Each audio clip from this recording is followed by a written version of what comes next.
continue at the top of the table.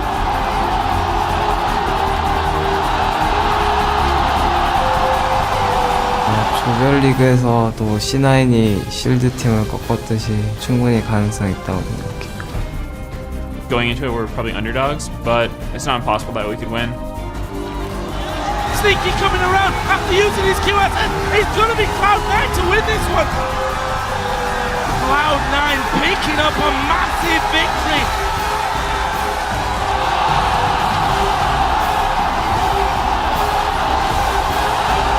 C9에서 특별히 경기하는 선수라던가 그런 건 딱히 없고요.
Hello, ladies and gentlemen, and welcome to Busan, Korea.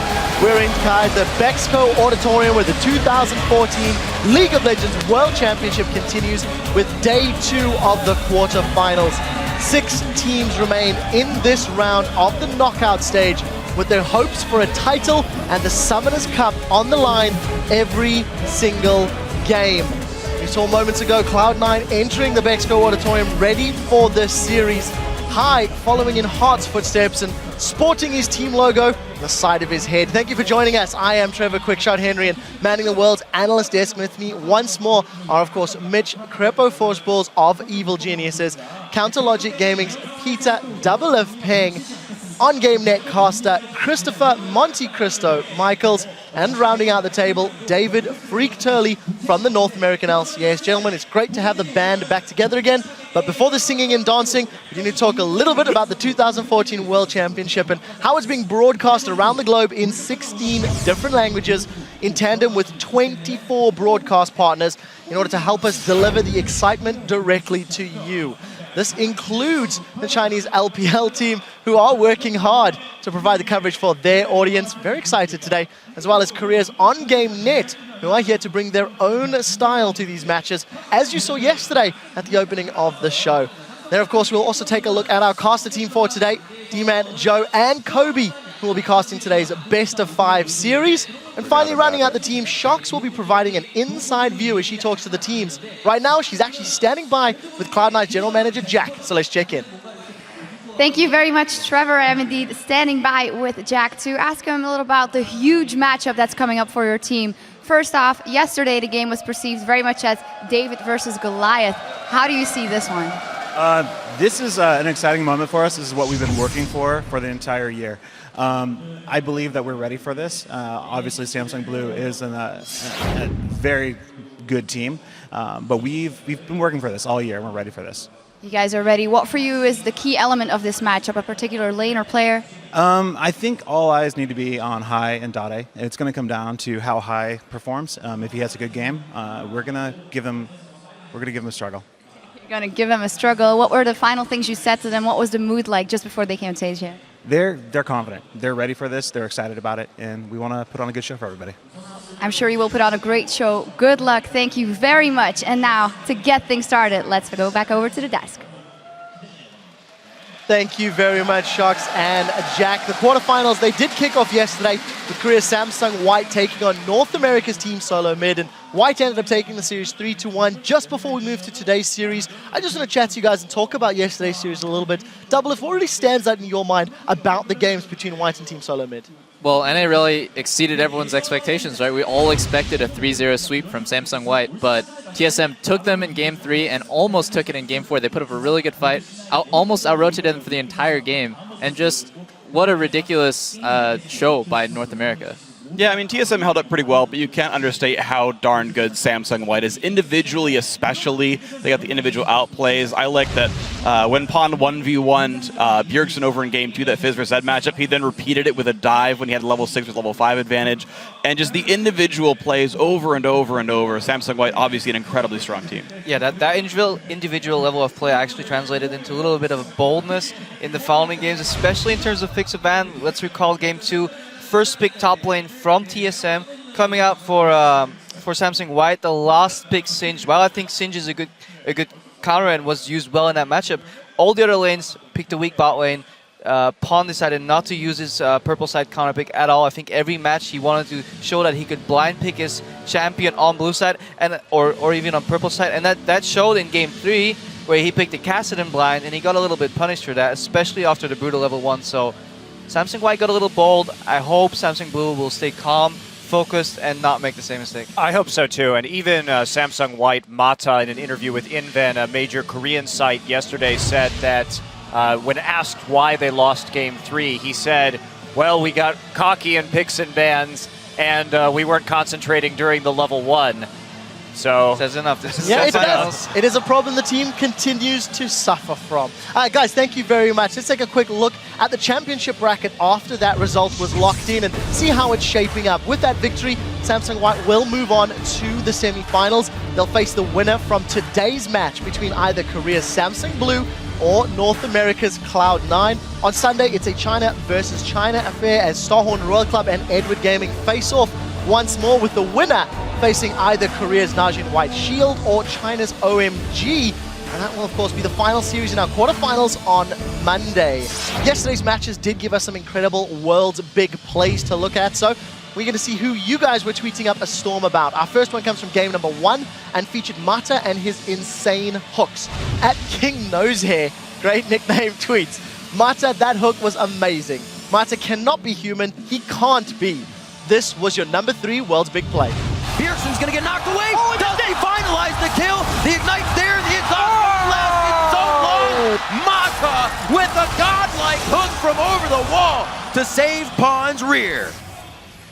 that hook was actually Bjergsen. It wasn't amazing, just to clarify. I like to the timing on his flay, though, if he was going to get the last hit. He actually flayed perfectly to actually land on him as he was moving across. So the flay was actually almost better. Well, let's see the next one. It comes from game number 3 and features a fabulously timed flay from Lustboy. At the Slippery Sud says that lantern for Dyrus, and then the flay on Imp from Lustboy in the top lane was glorious. This was your second most talked about moment. Actually come out of this a little bit farther behind than they should, but only 2,000 gold against a comp like this can't be bad. What a play! He gets the dodge though, but Dyrus is gonna be there. We're just gonna see it again. This is the lantern from Lustboy, and he times the jump. That is just beautiful. See, he followed that flay. He followed that flay up with a zoning hook. As a master of the zoning skill shot, it means either you're gonna miss your skill shot, but they'll juke themselves into death, or you're gonna hit them. So whenever you see me miss a that was the Crepo, wasn't it? No, that's a zoning skill shot, guys. Right. Last but certainly not least was Imp getting by with a little help from his friends. He has his second pentakill at Worlds, which came from Game 4 versus Team Solo Mid. This one comes to us from @Thoyanadul. Yeah, Imp pulling off that Twitch pentakill against TSM was beautiful. This is your #1 moment. A good spread of damage coming in from Amazing. They do get Pond. Will they be able to lock him down? Intervention comes out nicely from Looper. Is it enough though? Wild Turtle takes down Mata. That's a double kill coming in for Imp. They start to clean up this fight, but now they're all spread out in the wrong positions. Another answer coming in from Bjergsen, but they have lost 4 members, and he's trying to run by himself. Great Tempest. The cripple actually doesn't lock down. Bjergsen's just out of range. Woo, still trying to fight. Wow. And it costs him his life. Pentakill for Imp. It's really just the small things that Imp does that really impresses me. The way he orb blocks between his spray and pray, like that ultimate changes his auto attack, so it's really hard to orb block between autos, but he does it perfectly. He knows when he doesn't need to expunge. It's all these really small things where like an expunge, most people would have expunged, but he just autos them twice and saves it. It's so good. Somebody's got a crush. Thank you for that, guys. And for you at home, remember to keep sending us your favorite moments from the knockout stage by tweeting to us at LOL Esports using that hashtag #WorldBigPlays. Besides those big plays, we also want to highlight the 5 Ds of Dodge LOL, as players dodge, dip, dive, duck, and then dodge once more. The segment we're carrying on called Dem Jukes. The first one, Bjergsen escaping Mata's death sentence. Getting slowed down, but then this one, hot ulti to get through the skill shot. This guy's pretty nice. And jumps right back as well just to make sure he doesn't get hit up by it. He actually expected the Flay or Cocoon to lead him on the ulti. Cocoon could have been predicted on either of them, yeah. Yeah, that's really hard. Well, next one, Bjergsen manages to get away with a great timing on that wind wall. Yeah, that wind wall is really quick because any later and I think he would have just been gone. Yep. Oof. Very, very close indeed. So, well played. Hopefully we get a few more of the jukes and big plays today. For more information about the teams and players in the World Championship, head to lolesports.com for stats, feature articles, VODs, and much more. You can also visit the schedule to vote on the team that you think will win the series. We also have a new feature on the website. Point your browser to watch.lolesports.com, where you can view the matches in the language of your choice, along with real-time stats and tweets from the pro players.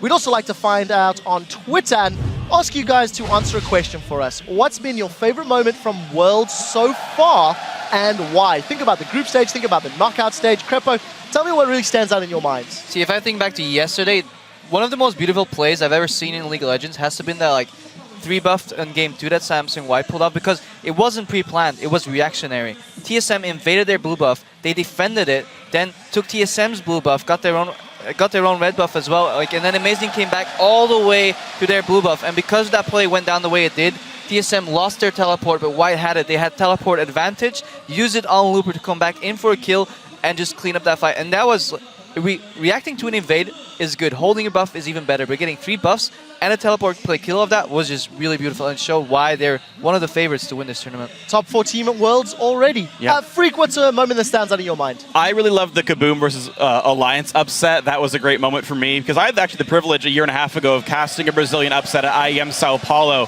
when Cade Team beat Incredible Miracle, and the crowd went absolutely mental in Sao Paulo to watch that upset. I can only imagine what all the Brazilian fans sounded like when that game went down, but at least I have a good memory of what one was before, so I'm sure that was a great moment for all those fans. It really was. Congratulations to them and the international wildcard squads. You guys at home, tweet your responses to us at LOL Esports with the hashtag Worlds, and we'll share your responses later on in the show.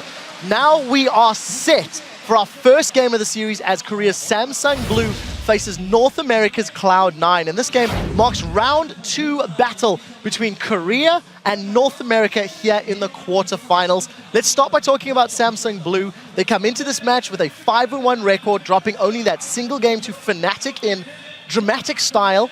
But I feel like this team has looked beatable at different stages of their game throughout the group stages. And let's get some analysts to chime in on whether or not you agree or disagree with that statement. Freak, let's start with you. I agree that Samsung Blue does look beatable, but keep in mind they are still heavy favorites coming in. They're one of the heavy favorites of the tournament itself. But these are 2 shot-calling heavy teams. They're teams that want to get out of the laning phase 15, 20 minutes in, and then rely on either Dade and Heart on the side of Samsung Blue or High on the side of Cloud9 to make the shot calls and to kind of navigate themselves. Now that said, as far as early game is concerned, I think it's actually very important though for these teams. Deft, the AD carry of Samsung Blue, is actually underperforming early game. He is the 2nd worst laning so far of any AD carry in this tournament. Meanwhile, Meteos, the jungler here for Cloud9, actually is the farmingest jungler. He's got the highest CS lead of any jungler here. So the early game, if it just goes the way stats go, is actually going to go in C9's favor. Let's go back to the AD carries and Double Lift. Talk to me about them. Yeah, and Freak just said Deft is the 2nd worst AD carry in terms of laning phase at 10 minutes, but he's got 44.9% of his team's overall damage to champions. That's ridiculous. That's nearly half his team's damage. He's also got the 5th highest GPM at Worlds for an AD carry, so like it's just insane that Deft is able to put up these huge numbers he does so much with so little, I guess. With a weak laning phase, you would expect him to do less, but he does so much more. Monte Cristo, care to chime in on some of the other lanes, maybe? Sure. I mean, I'm really interested in the like Balls versus Acorn, especially like the Rumble pick coming in here. I find like really interesting just because it is a little bit of a contested pick in this matchup. We have probably the best North American Rumble player and the best Korean Rumble player. I mean, Acorn first made his name as like a Rumble god. It was constantly banned against him. Hadn't brought it out in a while, but still looked good. Now, Krepa, before I throw a question to you, we've talked a lot about Samsung Blue. Let's focus a little more on Cloud9. This is a team that's coming in, arguably the strongest team in North America, despite having the second place seed. What is it about this squad, or what do they have to do to really step up against Samsung Blue today? Well, first of all, they need to play their own game. As we saw yesterday, if you play towards your enemy and you play reactively, you're most likely going to lose. Once TSM started actually playing and initiating themselves, they did well. But the man I'm going to watch is Meteos, because as Freak said, he farms a lot, he farms well. But in the previous games, while he was farming well, he was putting a lot of pressure on the right points of the map, giving safety to his laners. I wonder if he can do that against a team as smart as Blue. Yeah, it's going to be quite difficult. I mean, it's interesting, too. I was actually talking to Cloud9 right before the match, and they were saying, hey, we really wanted to face White. And in fact, they had a better scrim record against White than with Blue, which is exactly the opposite of pretty much every other Western team. But they think that Blue matches up against them better because they consider themselves very obviously, as Freak was talking about, this late game, more rotationally intensive team, and they think that Blue just kind of is a little bit better in that regard. So they would have rather faced White, but they still said they were doing well against Blue in scrim. Well, we need to rotate onto the predictions. We're going to be talking about this matchup all day long, but I want to ask you guys, who is going to be your victor this series and why? Krepa, you are first. Is it Cloud9 or is it Samsung Blue? I'm going to go with Samsung Blue here. I think Cloud9 has a chance to win a game in this series. Talking to them earlier as well, Hai kept telling me about this crazy strategy they had prepared. So I'm waiting to see that, but I think it might be just enough for one game, perhaps two. But overall, Blue is by far the favorite for this series. Monte Cristo? Yep, I got to go with taking Samsung Blue as well in this matchup. I'm going to say 3-1 also. I just think that, you know, they have deeper champion pools. I think Dade is the superior mid laner, and that's going to probably break the game. A lot of individual information here. Double left. Is it going Samsung Blue or are you going with Cloud9 and why? Samsung Blue is just the clear favorites here. I'm going with them, absolutely. 3-1. I do think the big discrepancy is going to be in the bottom lane because Def just does almost nearly double Sneaky's damage. This guy is so good. He makes all the plays. Yes, you've seen him flash into people and kind of throw games, as you saw against OMG, but Def is just so consistent and so good. I don't expect Sneaky to match up very well, and I'm just going to have to give it to Blue. And Freak, final thoughts? I also agree Samsung Blue. I would be incredibly surprised if it was 3-0, so my prediction for the matchup will be 3-1. And yeah, as you were talking about Monte Cristo, I think Blue is just a slightly better version of Cloud9, but I want to know which version of Cloud9 actually shows up. If Hai is actually on point, C9 could win this series entirely, and I wouldn't be too surprised if they won, but Hai's been incredibly inconsistent. If he shows up poorly, then maybe they do get 3-0'd. I think it depends, as Jack said, a lot on that player. So unanimous in favor of Samsung Blue. However, every analyst has given Cloud9 some props. Let's have a look on lolesports.com to see how you guys have voted, and 59% of you think that Cloud9 will advance to the semi-finals. Somebody is going to get pie on their faces. It will either be everyone watching at home or the analysts, and that angelic chorus means it's the Prophet's turn to reveal his pick. He may not physically be with us, but the word of Team Dignitas jungler Alberto Crumbledore Renhifo sprints all the way to us in Korea. In his last 9 predictions, he's correctly chosen 8 and became legendary for picking 4 upsets correctly during the group stage in Singapore. Again, ironically, his disciples forget that he's got the least amount of total games predicted correctly. Stats don't lie. He is siding with the analysts and predicting Samsung Blue. So the Prophet and the analysts are going with Korea. The viewers at home are going with North America. We're about to find out who comes out on top as we head over to the caster desk for game 1. But just before that, the teams talk about their opponent's strengths and weaknesses heading into this very important series. Samsung Blue basically has the very best planning and the best late game. Their actual ability to just have a perfect plan throughout the entire game is unmatched. C9이라는 팀 자체는 라인전은 그렇게 다 센 편이 아닌데 운영을 되게 잘하는 것 같아요. 일단 라인전을 무난하게 흘러가거나 수업을 하고 그다음에 나중에 후반에 한타나 운영으로 게임을 풀어가는 게 비슷한 것 같아요. 일단 C9의 메테오스 선수가 정말 이번에 실드랑 하는 경기도 봤고 가끔 뭐 여러 팀들이랑 하는 경기를 다 봤는데 정말 대단하시더라고요. 괜히 그런 명성을 얻는 게 아닌 것 같고. I'd say their entire team's good. Their star player's probably Dade for the most part because just straight hard carries games like 1v5. But their entire team's really good. 아직은 그렇게 완벽하게 준비를 했다고는 말 못하겠는데 지금 남은 기간 동안이라도 더 다듬어서 완벽한 준비를 마쳐야죠. 계획이라 하면은 C9은 이기는 거겠죠. 이기려고 많이 노력해야죠. Hello everybody, I am Lee D-Man Smith and of course I'm joined here at the caster desk by the one and only Joe Miller and the man that's going to be dropping knowledge all day long, Sam Kobe Hartman-Kensler. Hello, Joe.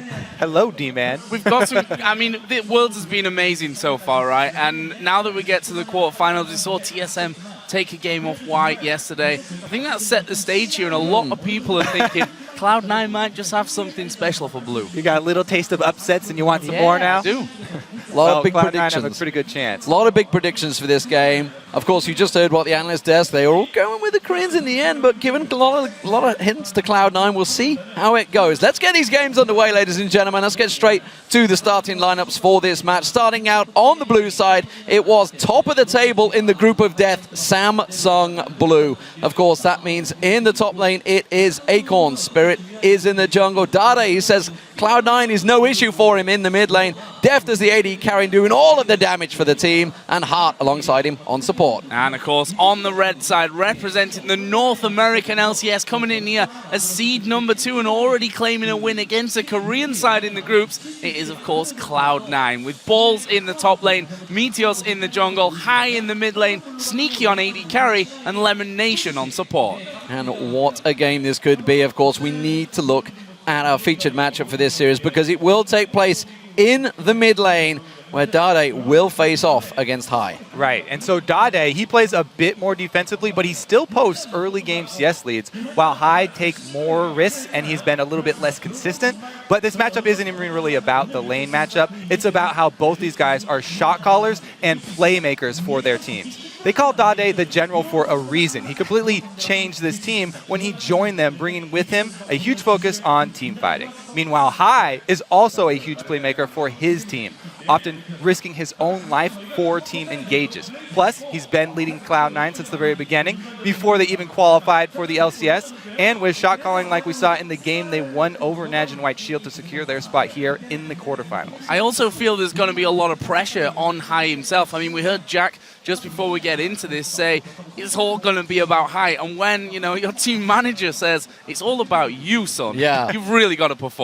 Yeah, you've got to be looking probably towards Meteos to maybe helping out early on in these games. We're going to see how it works out because, you know, when we're looking at this game coming into it, we're basically saying, you know, these teams actually play very similar styles. Yeah, they both are definitely late game oriented. The funny thing is, Cloud9 in the North American LCS, they were the best team at executing in the late game. When they were ahead by 20 minutes, 17-2 record. But Samsung Blue are the comeback team. They have a crazy record, a winning record. 60% of the games where they're behind at gold at 20 minutes, they actually win them. And they've come back from over 7,000 gold deficits. So here we go, pick and bans underway. Samsung Blue starting out as the blue team, of course, coming into this one. And we've already highlighted whether they're going to keep up their bans. Throughout the groups, they focus on a Zilean and Alistar ban. There's the Alistar. Zed, of course, focused towards High. Yasuo, no surprises there for Dade. So I've noticed a couple of trends here in Blue's game and in their pick and bans. They've banned Alistar and Zilean every single game that it wasn't banned against them. There was one game where it was banned against them. So I feel like that does open up more opportunity for the red side for Cloud9 because they have had a problem in the mid lane champion pool specifically. It's going to be an interesting one. These last couple of bans taking a little bit of time. Final ban out will in fact be Maokai here. Funnily enough, Acorn's most played champion. 3 games, 3 wins. No Zilean ban up until now either. So, first time Samsung Blue have let this through. Let's see whether Cloud9 feel it's a problem, whether they want to take it, because the one game that actually Cloud9 picked up, Zillion, was their loss. I really don't agree with that ban for Cloud9 because Blue, it's not a Dade champion, and Heart only played it 2 times in Champions, and they went 1-1 with it. So it's definitely not something they've been focusing on, and that's probably something that they would have let go.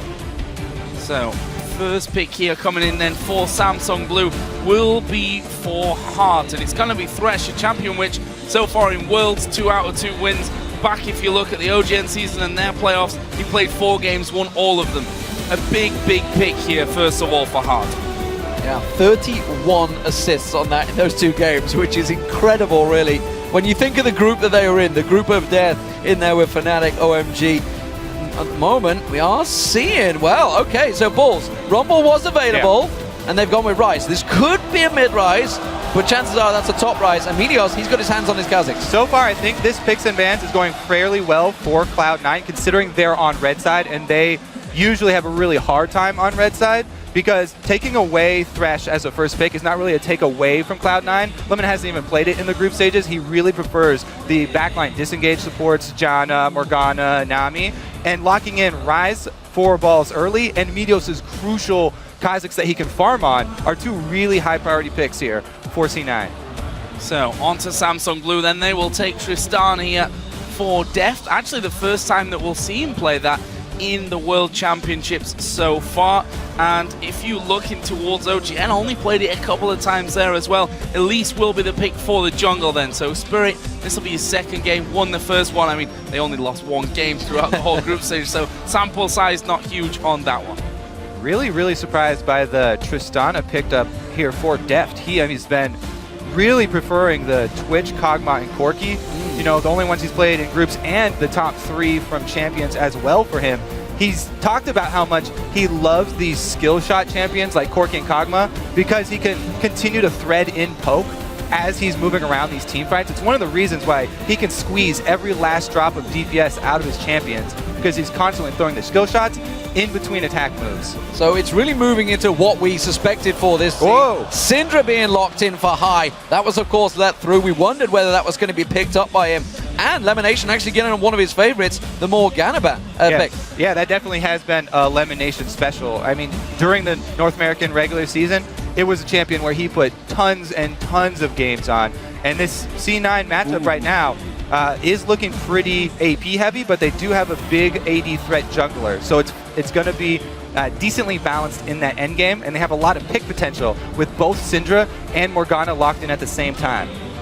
So what's coming up here in the final picks for Samsung Blue? Rumble and Jace. Definitely 2 possibilities. Of course, Nidalee on the line there for Acorn as well.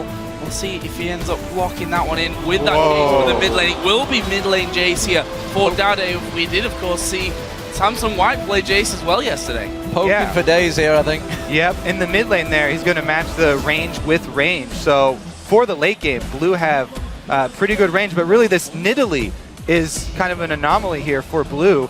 And people were talking about how Cloud9, one of the big advantages for them would be how well they split pushed and how well the shot calling helped them during their split pushing. But Acorn on this Nidalee, I'm really curious if he will go the save style and be AP or the more conventional sort of style and be AD and more bruiser oriented and look for that split push. So the Lucian Morgana combo is the most successful for Cloud9 throughout the group stage. So they've got their hands on something they like. And honestly, Cloud9 have got a pretty good combo. You know, we talked about obviously how these both teams will be looking for the late game. Clearly with the rise in there of Tristana, everybody wants to get to that late phase. We're expecting these games to go fairly long today.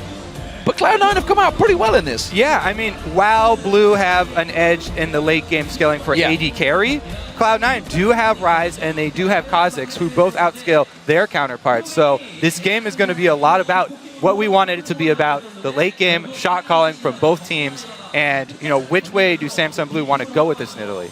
So there's my next question then. We're talking about compositions that we maybe expected from both these teams, looking at their strengths and weaknesses, but we also heard that Samsung Blue do the things that Cloud9 do, but maybe just a little bit better. Surely it's time at this stage to kind of change things up somewhat for Cloud9. Yeah, I mean, maybe Blue now want to show them they can split push better too. We'll have to see. Well, of course, as the teams are preparing to meet on the Rift, don't forget to tweet us using the hashtags SSB win for Samsung Blue, or of course C9 win for Cloud9. And don't forget to include at LOL Esports to let us know who you think will take this first match. It is a best of 5, remember, ladies and gentlemen, and this game could go long. What a fantastic start we have here. We'll see how this one plays out. So, another one of those trends that I noticed when watching a lot of Blue games is that every single game in the group stages, they actually played in swapped lanes. One time it was initiated by OMG and they didn't initiate it, but every single game they have played in swapped lanes. And if you swap with a Nidalee, Nidalee can actually perform extremely well, even if she has to duo with the support, because she does act like a semi-AD carry in the early game for the laning phase. Very strong swap laning phase for them here. Early aggression in the mid lane. Yeah, not messing around there right at the start. High actually getting a blast off onto both Dade and Spirit, but not going to be too much to say about that. Meanwhile, on the bottom of the map, that's where pretty much the bulk of these two teams are right now. Lemon Nation waiting off to the side. Already a ward down, though, in that curved bush on Samsung Blue's side of the map to spot if Cloud9 do decide to come in. They have started, though, with an early sweeper there for Meteor, so they might be able to get that one away, and there it is. So they do get that sweeper, but Cloud9 recall, they didn't get much vision down. Well, look at this. Blue have vision not only inside the red jungle of Cloud9 here, but also deep in the bottom lane. This bush ward down there in the lane will see where the 2v2 lane is going to go if they try and group the minions. Well, you talked about the split and the changes. It looks like it may well be happening. Nidalee has been spotted, though, by that ward of Cloud9. Hart sticking around, did have the ward placed on him, but we can see they've cancelled the back. They're actually all grouping down the bottom, so I don't think we're going to get lane changes, but Cloud9, they're going for a late invade here. Yeah, it does look like the late invade is a very real possibility. They also have the ward inside the red, but nobody's over there. Oh, 3 versus 5. We'll see how this one works out. Lemonation comes around the side, they're going in! Oh, Hart going to get bound up here. Can they finish him, though? They will. It's first blood going over to High. The man that we were looking at in that featured matchup, the man that his manager said is going to have to do well for Cloud9 to come out on top, gets first blood for the North American side. And they're going to get the successful red invade off of that, plus no swapped lanes here. Yeah, the one spectator is a little ahead.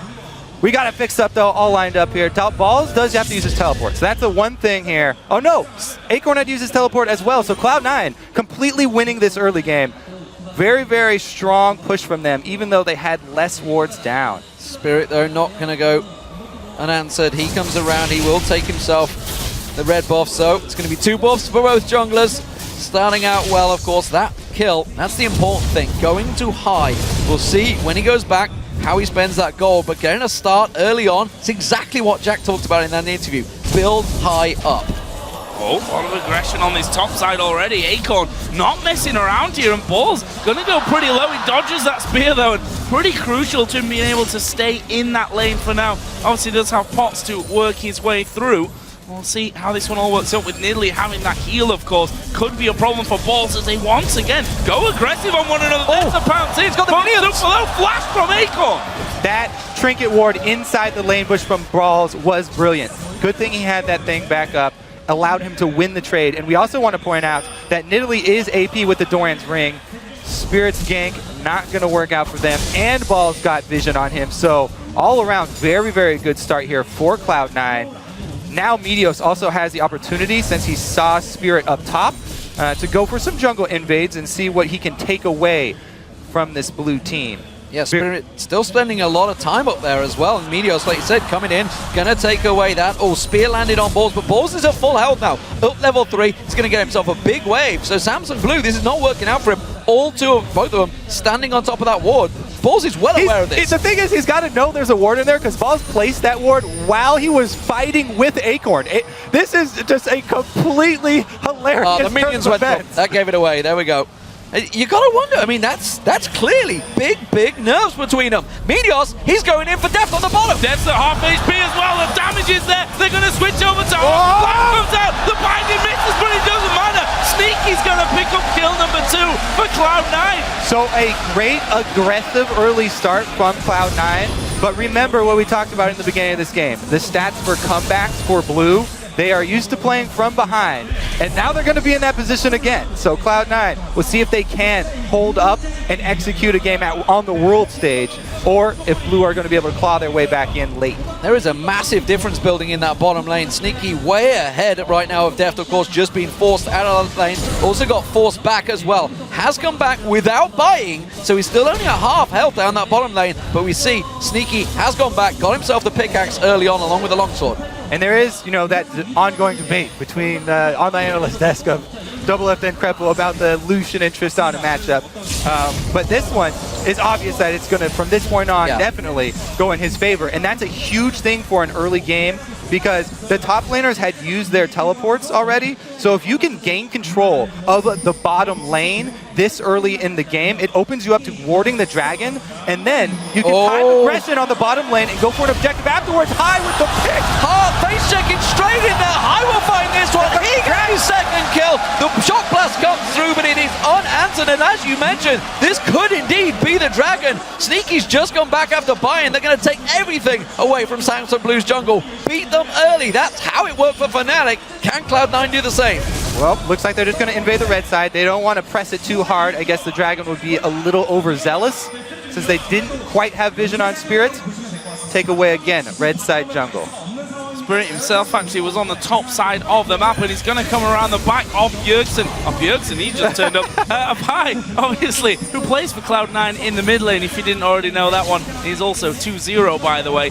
And, well, in the end, Spirit actually being spotted, I think, coming down by the minions, so decided not to follow through. We do also still have Kha'Zix down on that bottom side. Meteos not backing away just yet, but with a lot of wards down on that tri-bush area, he decides to back off and get back to farming. The other thing about all this focus, bottom side for Cloud9, is that ball. Whoa! That is not a good trade for Deft. That Ignite was used, though, so summon a spell down. He will be safe, but he's going to have to back away once again. 30-55 the CS stands, and he's going to lose out yet again. Hart taking a double from Sneaky, gets the Light Ringer on him, keeps the damage going, and again, they're missing out on all the CS. They're sticking around, they're playing really quite a dangerous game because they have no support from the junglers. I just got to point out here, the difference in the focus of the junglers. Meteos has gotten so much done on this bottom side of the map, ganking and getting this bottom lane ahead so that the Lucian can punish this Tristana, whereas Balls is doing just the binding lands. Actually, there's a TP coming down on him. Balls is going to join in the fight here. Who are they going to go for? It's an easy kill on the Heart. Deft walked away from it,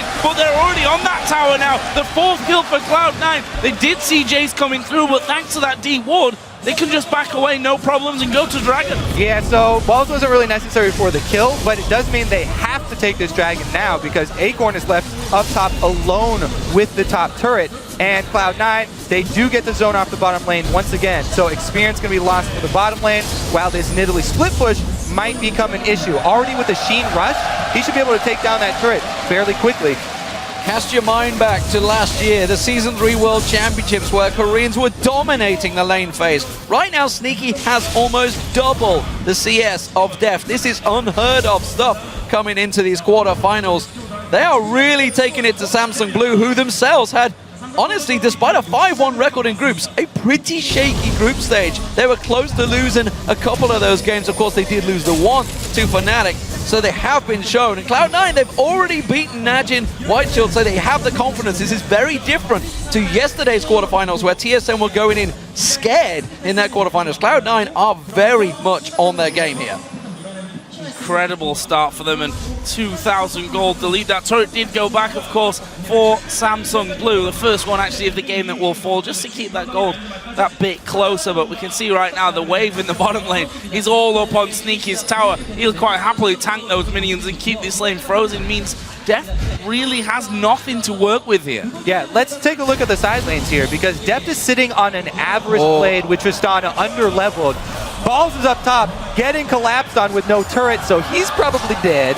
Yeah, this is a problem for him. He has flash available, but I don't think he's going to use it. Tries to get himself sped up with that ultimate, but the hook didn't quite land. We're going to see who gets it. It will be Acorn. He knew it was happening, but he's bought his team time in the mid lane. Nothing to come of it, though. So Blue are going to have to use this Nidalee to buy themselves more time for this Tristana to become relevant at all in this game. They need to use Acorn and the power that he's gotten, the 2-level advantage over Rise, to pressure Cloud9 and pull them across the map. That's what they're going to try and do here, but Cloud9, they continue to focus bottom, and they're going to keep Deft down.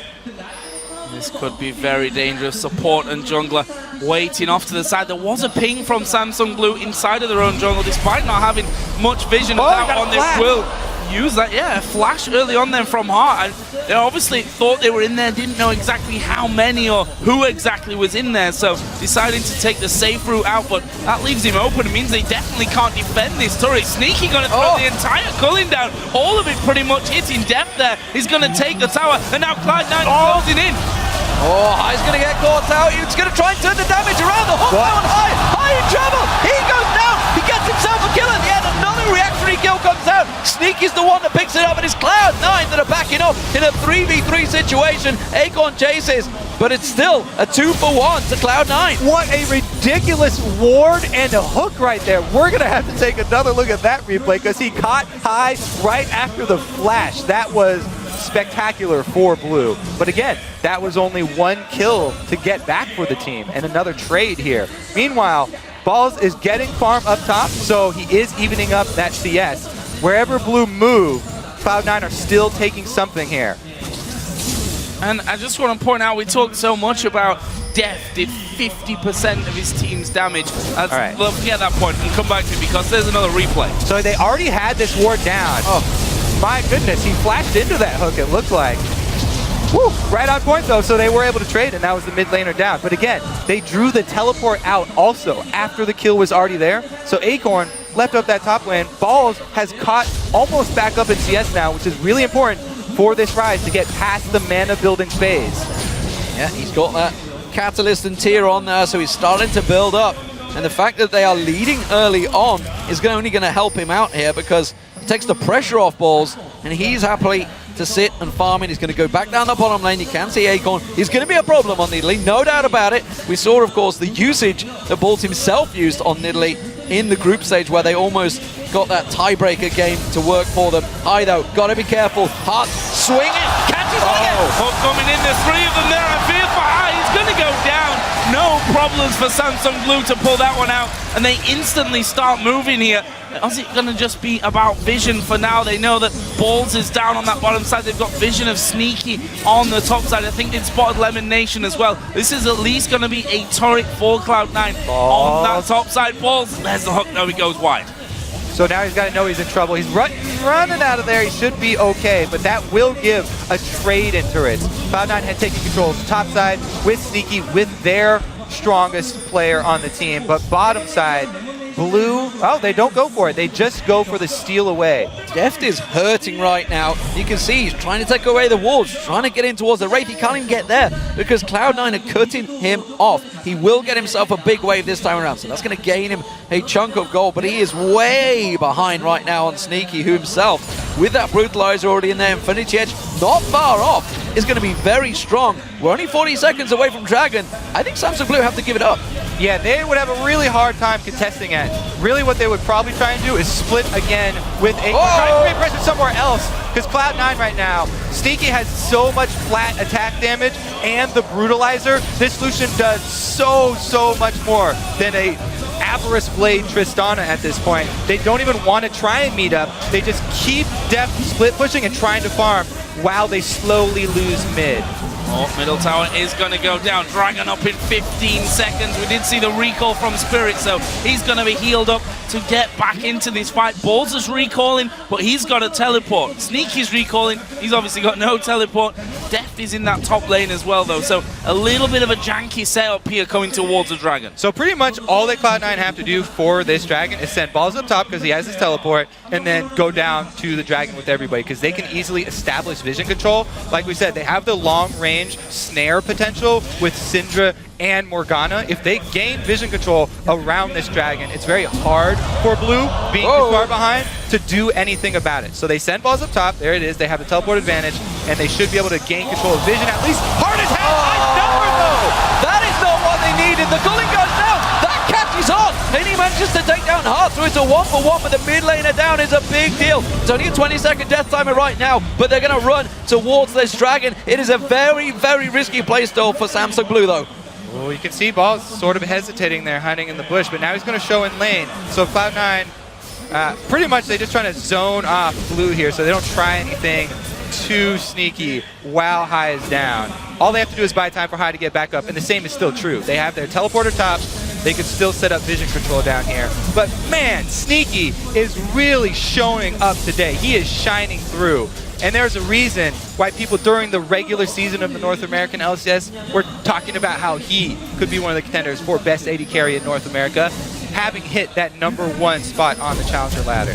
And that was my point I was trying to make out earlier before we went to the replay. That we talked about 50% of a team's damage almost for death, but Sneaky has been the man throughout the season to have the most damage in Cloud9. They're going to take this dragon away, and that will be a good 6,000 gold lead for Cloud9. 3-1 up in turrets, have both dragons away, and they have got one hell of a Fed Lucian.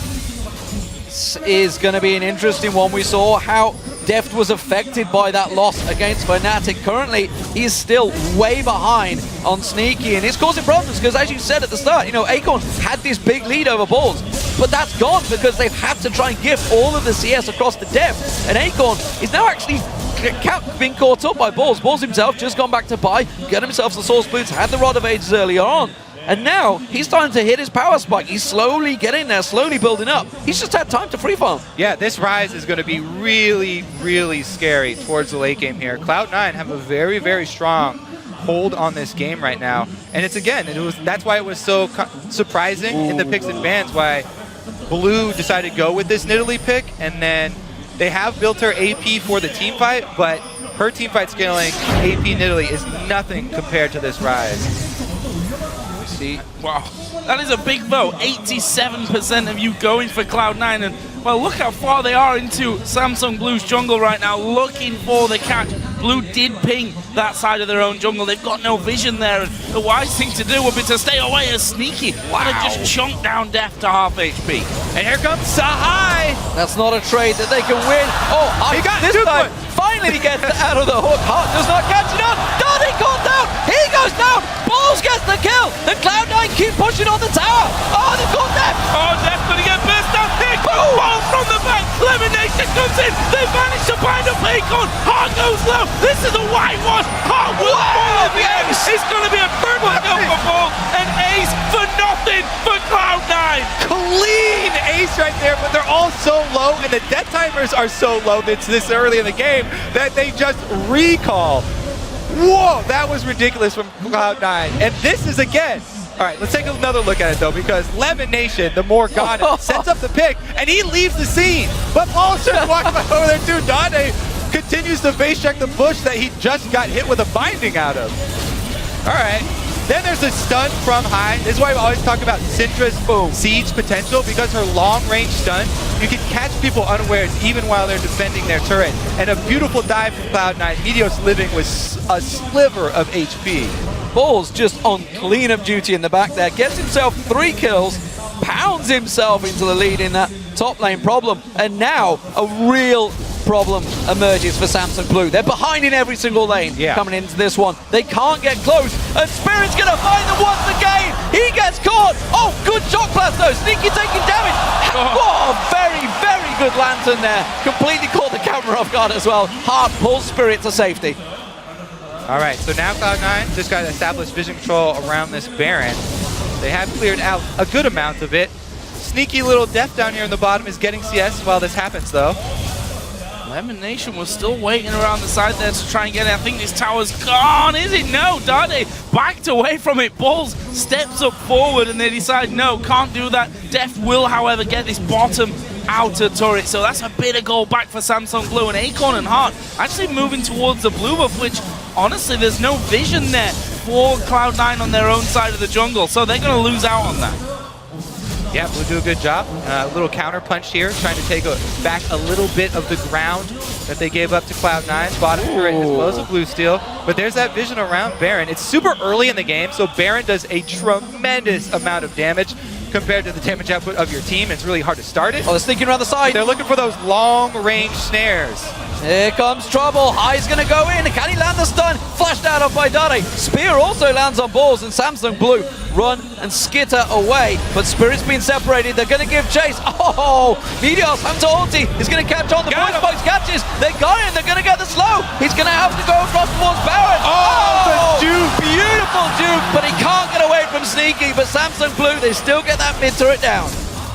Now they're getting collapsed on in the mid lane too. Yeah, this could actually be bad for them. That's a good lantern away, Dade, to safety. But now Cloud9 say, okay, they're off to the side. Let's push down, try and get this inner turret, or certainly do a decent chunk of damage. They can always just peel off that, go towards the top lane, which is where the pings are now. Yeah, I want to pull you towards an old stereotype that we do have in this one is if you go for a poke comp, which Samsung Blue almost certainly are, if you fall behind, you really will struggle to come back in this one. Cloud9 have a massive advantage now. Yeah, no matter how good your record is in comebacks of games, if you're this far behind with the Jason Italy comp, it's going to be really, really difficult here. And in the words of Deficio, this game currently belongs to America right now.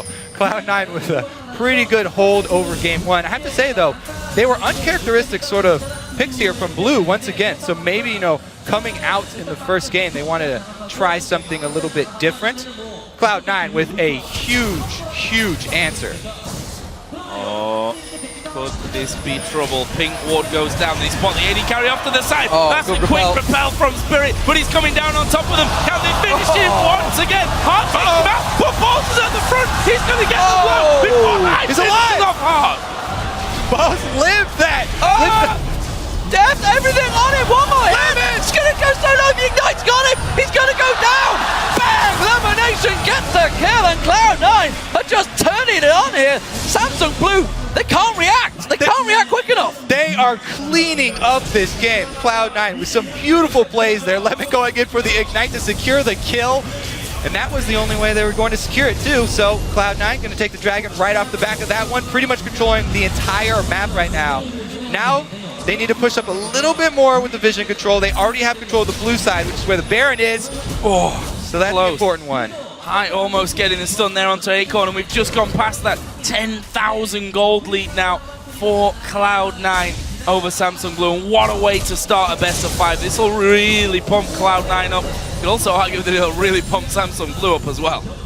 Definitely going to work in Cloud9's favor as far as the morale is concerned, because everyone is talking about how they're the underdogs here. Remember, these teams are both late game oriented. Cloud9 are North America's best at executing games. When they were ahead, as we said, 17-2. We passed that 20-minute mark, and they're over 10K, as you said. Well, if you think back to the group stages, Spirit said, "Don't worry, Deft, I'll never let you cry again." Follow me. Right now, Deft's face is like thunder.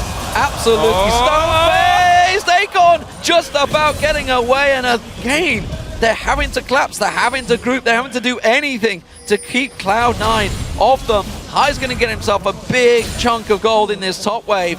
Samsung Blue are looking to try and create something in the mid lane, but Cloud9, again, they're ready. Yeah, it's so hard for Blue to create something. They have to rely on either Cocoon or the hook from Thresh to hit somebody who's out of position. But they don't even have vision on Cloud9 there's a check. to create one of those plays. Cloud9 are doing a great job moving together. So even if somebody does get caught out of position, then they would be able to win the team fight here.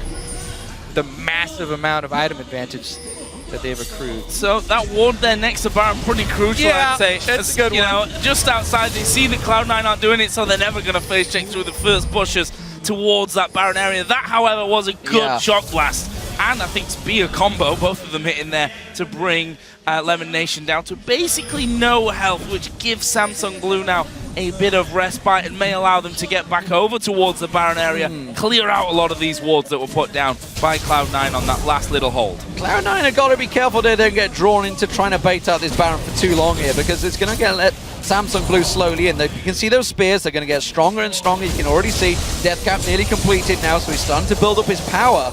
And of course that poke will hurt. They keep on drawing in towards it. Samsung Blue are not being drawn into this fight. They will not go near that Baron area, and like you said, that one single ward is paying them dividends right now. Yeah, and it's very smart for Blue not to overextend at all, because if they ever try and check into Fog of War versus Cloud9 team again, the bindings and the Syndra stun would be certain death. The only other ways that Cloud9 really have to force a fight, though, are with those risky Balls teleports. As we saw, Balls teleporting single man in behind Blue to try and force them into an engage, and it was still fairly close, even though the massive cold is here. Oh, nice. The Golem gonna help him CS.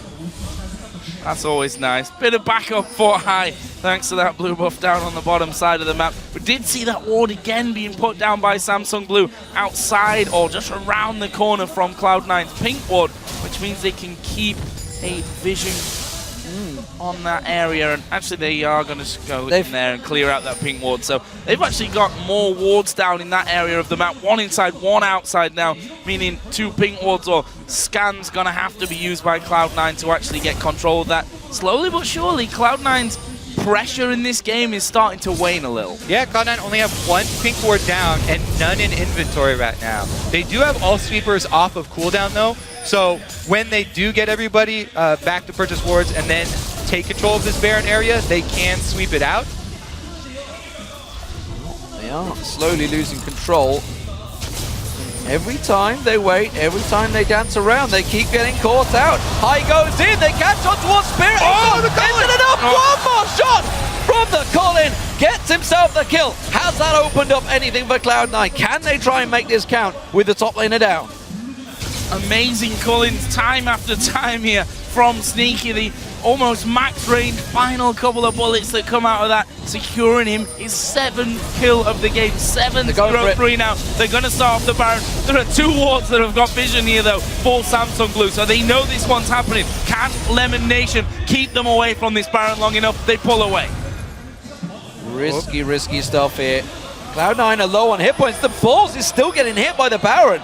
It is not done yet. They're really low. That Shock Blast doing work, and you can see Meteor's, Balls, Elimination all very low. TP comes in from Acorn. They may just risk it. They may go straight for Baron. They may force them away, try and catch some exit kills here. It is High that's keeping it around. Oh, he's separated. He's in trouble. Catches the stun. Dodges out of the death sentence, but he's in ultra trouble. In comes the team. Sneaky comes around. Gets himself another. He's going to keep on going. Death Force down. He goes down.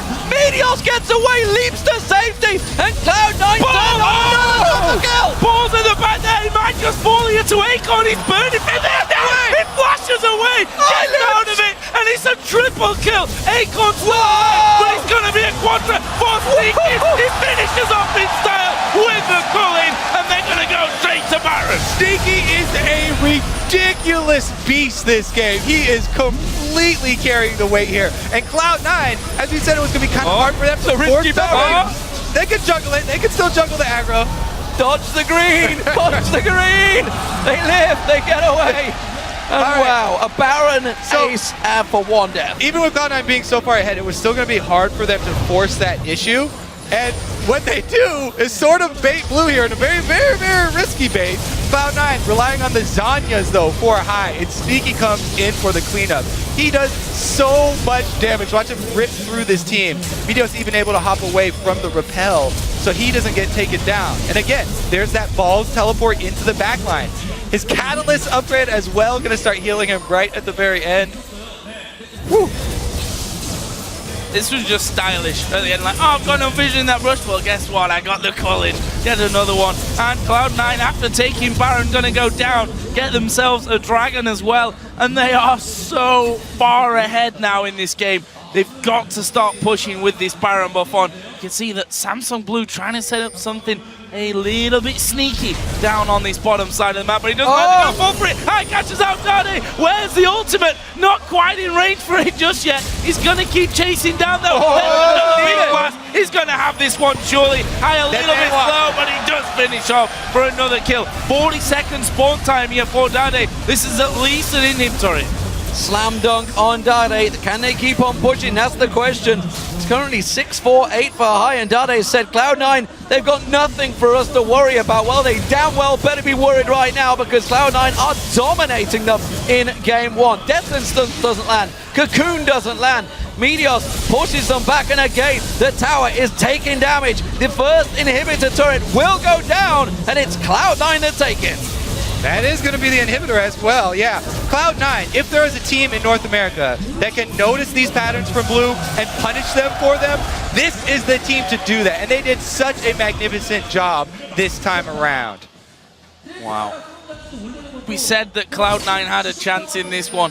I'm not sure that anyone was expecting such a fantastic start out of them in this one, but, well, so far, I mean, let's not get carried away. They've not won this game yet, and it is a best of 5, of course. So still a long way to go, whichever way the dice rolls. And you can see that Acorn and the rest of Samsung Blue pretty much are headed towards the bottom side of the map. So I'm going to try and push some little advantages. Meteor says, nope, don't fancy this one. I'll pop my ultimate. That means a blue buff goes over to Samsung Blue. Yeah, the one area that Blue have been able to control for this game is trying to steal away Cloud9's Blue after Cloud9 have taken several objectives. But man, Cloud9 this game, this is sort of like Cloud9 taking vengeance on the Samsung organization for what they did to TSM in their first games of the best of 5s. And the opening way that you open up a best of 5 is so important, setting that momentum. Cloud9 going to feel much more confident going into Game 2 because Game 2, they're on Blue side. And look towards elimination. Azonia's Hourglass, another needlessly large rod. He's 1-0-17 right now. We said they got comfort champions that work for them, and Sneaky and Elimination have been doing incredible amounts of work for Cloud9. It worked so well for them at the start, we wondered whether we were going to see Meteors camping down there, but they didn't need him. Pretty much made most of it work out for themselves. As you mentioned, it was a stronger lane that just worked for them, and really, they have made it count. Oh, but you can see those spears, they still hurt. Yeah, this is a poke squad. Their poke still definitely does hurt, and Cloud9 are lacking in the regeneration component of this composition. But they do have that Baron buff, so that will give them a decent amount and free them up to pull this siege because they also have pressure of super minions going down the mid lane here. Sneaky can take large chunks out of this turret if he gets an opening. Deft being up top, they can take pot shots at the turret. Sneaky trying to draw. They're trying to see whether the crowd control gets pulled first. Deft keeps on going up the top. They've caught high. Death sentence lands, but it doesn't get followed up on. They didn't pull the trigger on that one. Cloud9, still risky for them. Let's talk about that bright spot for Blue, for this Blue team. The first pick Thresh from Heart. His hooks onto high have been ridiculous this game. If there is a way for them to claw back in, it's going to be hook from Heart and a high priority target going down. But Cloud9 aren't going to give him an opening. Oh, there's something going for Dane. Sneaky will get that one. Second goes to Balls. This is going to be inhibitor turret number 2. The inhib itself is going to fall. They've got super minions slowly but surely working down the mid lane as well. Cloud9 with a 30-second spawn time on the mid lane and support might think about ending Game 1 here. They're going to push on through. The Nexus is taken low. They're going to try and catch on towards Acorn. Tower hits, though, are still raining through. Minions come around the side. There's still 5 members alive. Those spears don't do a great deal to Balls. Here comes the minions. Super minions with them. They have enough to take down the Nexus turrets. And ladies and gentlemen, everyone in America, you may want to stay up late because it looks like Cloud9 are going to be taking Game 1. The turret number 2 will fall. Spirit helpless. They can't stop them. They're putting the damage down on the Nexus. The rest of Samsung Blue spawn. They're going to try one last ditch effort to keep Cloud9 off the Nexus, but it's going to go down. And Cloud9 take Game 1. Not just yet, though. They're going to do a few more kills here at the end. Spirit will actually die. It's going to be another ace right in the very final moment. But you were right. Game number 1 does go to Cloud9 in the best of 5. I love to see that game face after the win, too. Cloud9 know this is a long, long series. Game face is on both sides here. Long series, best of 5. Game 1 is a great start for Cloud9, but they've got a lot of work ahead of them. No tears just yet, but certainly a wake-up call for Samsung Blue. Let's not get carried away. They've made gigantic comebacks before in their history, and they are well aware of how to play a best of 5. I don't think they're going to get too knocked. I don't think they're going to tilt, that's for sure. They will pull themselves together with a little help from their coaches and maybe consider what is going on. But let's talk about Cloud9's start. That first blood, of course, High got himself that kill early on. And really, Cloud9 never looked back. Yeah, the early invade even before the early invade, their picks and bans. They were super happy with the picks and bans that they got on red side, which everyone thought was going to be really a big problem for them because of High's champion pool. But blue left open Syndra, and High made him pay for it. And that's the interesting thing. If you remember back to that video that we had just before the game when Lemon Nation said, this is a team that always comes in with a plan and are one of the best at executing those plans, and they're amazing in the late game. From that, you read that you've just got to do something completely, different to what Samsung Blue are going to be waiting and beat them before you get to a late game stage. And that's exactly what Cloud9 have done here. Yeah, they really threw a wrench in that plan. I mean, the early invade and then Meteos's work down bottom to get Sneaky out of control. All they did was set up Sneaky a little bit, and Sneaky ran away with this game. Well, let's not forget, they'd already bullied Deft out the lane once already before Sneaky even turned up. Just the pressure they got in there. Yeah, well, before Meteos turned up. Yeah, exactly. All over the place here. What a fantastic start, though. Immediately, we were talking about, how these really have similar playstyles, but that was a 33-minute game that Cloud9 just took off Samsung Blue. What a start here, ladies and gentlemen. For some further breakdown on that game, we're going to send it over to Quickshot and the gang over at the analyst desk. Thank you very much, D-Man, and wow, what a start to the series. Just before we talk about it, in the feature beforehand, we actually saw Deft saying that Cloud9 is not particularly strong in the laning phase. We thought Samsung Blue were not particularly strong in the early game, but Cloud9 showed up. Before we talk about some of the gameplay decisions, let's talk about the team compositions, the picks and bans, how it played out. Acorn, last Nidalee was in OGN finals. This is the first time we've seen Dade on Jace all summer. Not a traditional Samsung Blue comp in my mind. Monte Cristo, what do you think? I want to talk about this because it is very similar in composition to the game that you referenced. They did lose in Game 1 of the Champions Summer Final to the KT Arrows. They were running Tristana, mid Kog'Maw, so another poke champion, and top Nidalee, another AP Nidalee at the time. So actually surprisingly similar in terms of function, and it didn't work then either. I mean, I actually really like this poke composition, but for like Kobe was saying, you don't want to get behind on a poke comp. Samsung Blue is the wrong team to run these champions.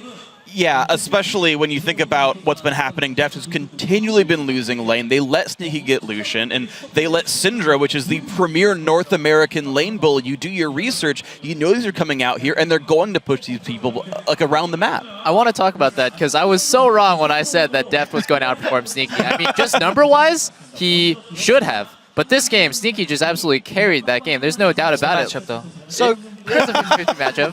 Crepo, talk to me about the early game. I know you felt very strongly about Cloud9's level 1 and how they played at the first sort of 4, 5, 6 minutes. So what I want to highlight is the level 1 Cloud9 did. They secured vision on the right side of the map, right, and their left side of the map was completely dark. We saw the same thing for TSM yesterday.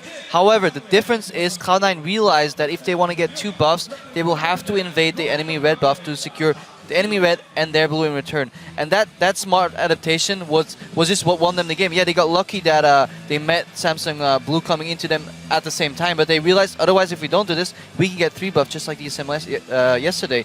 And at the same time, Balls, because of that, went late to lane, but he showed up, he duked it out with Nidalee, and just one moment I want to highlight. At one point, any other player would have dodged a spear and possibly had to flash into his tower. No, Balls, he steps into his minion wave, starts trading with Nidalee, tells him like, yeah, you can't hit your spear, there's minions in the waves.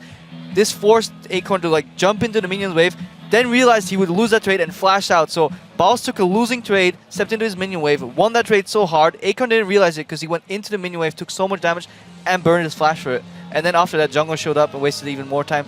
Balls was so solid in the top lane this game. Yeah, you mentioned him showing up late to lane. Balls showed up to lane with 5 health potions and a ward.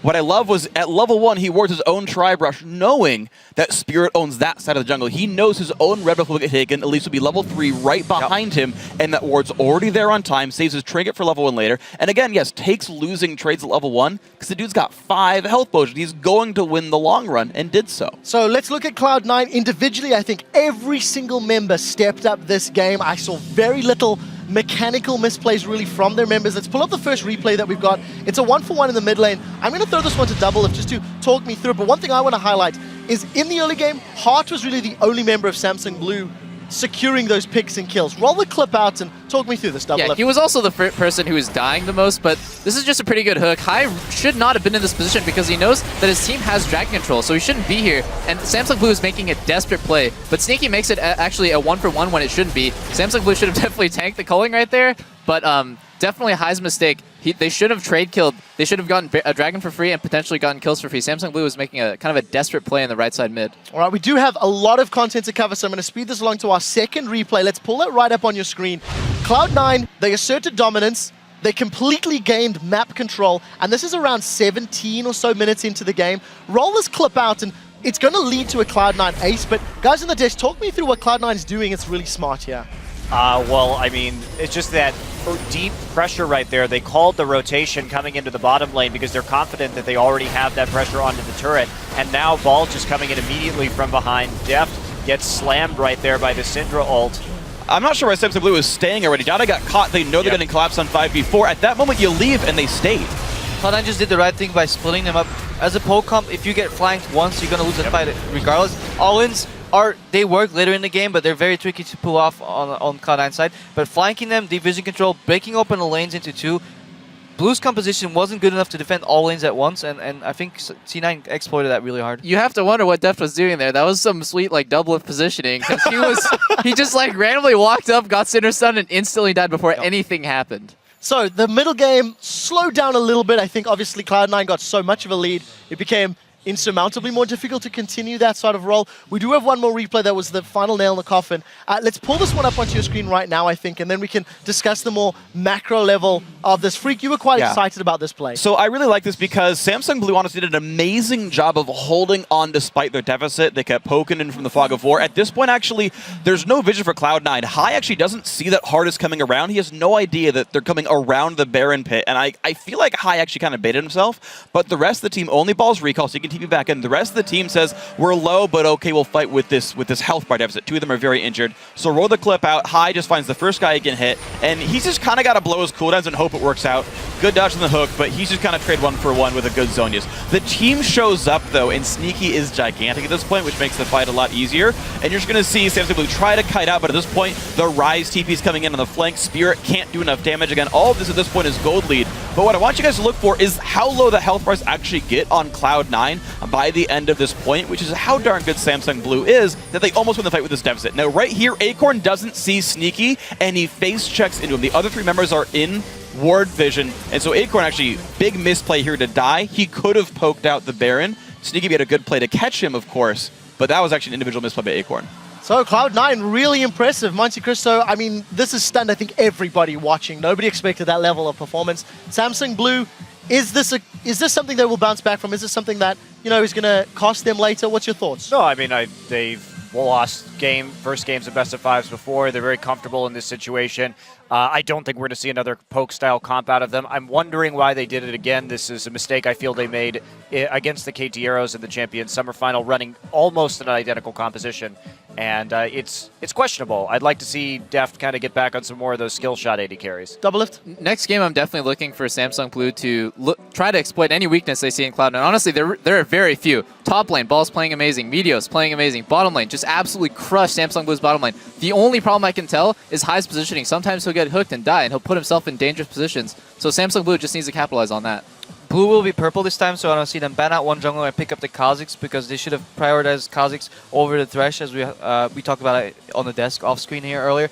And then, yeah, just no poke comp. I don't want to go for that again. And then, as well, there was one more point, but I'm kind of forgetting it, so I'll get that point later again. Well, let's go to final thoughts from Freak before we move on. Yeah, I actually think it's largely a champ select misplay. Samsung Blue largely played pretty well within the constraints of their team composition, losing match at bottom lane, prioritizing Thresh when Morgana's not only Lemon's best champion, but a counter pick here.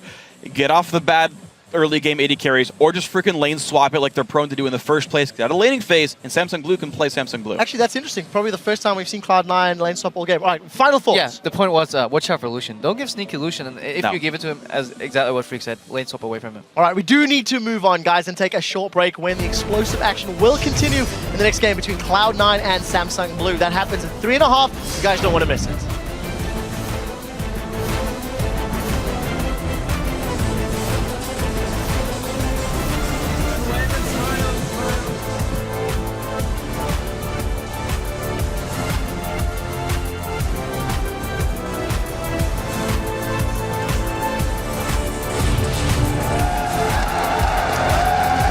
We did not come here to lose today. Hi. Oh, High's going to get caught out. He's going to try and turn the damage around. The hook down High. High in trouble. He goes down. He gets himself a kill at the end. Another reactionary kill comes out. And Cloud9 keep pushing on the tower. Oh, they've got that. Oh, that's going to get burst out. Hey, oh, from the back. Elimination comes in. They managed to find a Paycon. Hard goes low. This is a white one. It is High that's keeping around. Oh, he's separated. He's in trouble. Catches the stun. Dodges out of the death sentence. But he's in ultra trouble. In comes the team. Sneaky comes around. Gets himself another. He's going to keep on going. Death falls down. He goes down. They're going to try one last ditch effort to keep Cloud9 off the neck.